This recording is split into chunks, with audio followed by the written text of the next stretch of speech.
Hello hi నమస్తే నేను మీ బిందు అండి ఫ్రమ్ బిందు జ్యువెలరీస్. ఇవాళ కొన్ని పాతవి కొత్తగా చేసినవి చూపిస్తాను చూడండి. ఈ వీడియో లాస్ట్ వరకు స్కిప్ కాకుండా చూడండి. యాక్చువల్లీ ఇదేంటంటే ఒక పాత హారంలోదండి 2 చైన్స్ తీసుకున్నాము. ఆ హారం కూడా ఏం చేయొచ్చంటే 2 డిఫరెంట్గా 3 టైప్స్ కూడా చేసుకోవచ్చు. 2-3 టైప్స్ మన ఇష్టం.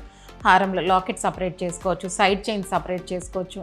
ఒకవేళ సైడ్ చైన్స్ లెంగ్దీగా ఉంటే కూడా బ్రేక్ చేసుకొని చిన్న బిట్ వరకు కూడా తీసుకోవచ్చు, మన ఇష్టం. ఇంకా అది సైడ్ చైన్స్ని బ్రేక్ చేసుకోవచ్చు, లేదు లాంగ్గా కావాలంటే సైడ్ చైన్ అలాగే ఉంచుకోవచ్చు.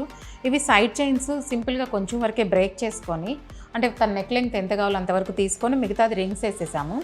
దానికి ఏం చేసామంటే సెంటర్లో లాకెట్ ఇచ్చాను. ప్లస్ ఏం చేసామంటే ఇది ఉట్టి చైనే కదా, చైన్కి కొంచెం రింగ్స్ ఇచ్చేసి ముత్యాలు ఈ రూబీస్తో యాడ్ చేశాను అనమాట. కాదంటే గ్రీన్ కలర్ కూడా, ముత్యాలు గ్రీన్ కలర్ వేసుకోవచ్చు, మన ఇష్టం. కలర్ చాయిస్ అనేది మన ఇష్టం. వైలెట్స్ వేసుకోవచ్చు, మనకి ఏది కావాలి లేదనుకుంటే ఆ కలర్ చేసుకోవచ్చు. మళ్ళీ సపరేట్గా దీన్ని ఏం చేశాను అంటే ఈ లాకెట్ సపరేట్గా వేరేగా చేశాను, అది చూపిస్తాను. మీలో ఎవరికైనా ఇది ఫుల్ వీడియో కావాలంటే లింక్ బయోలో ఉందండి, చూడండి. Thank you.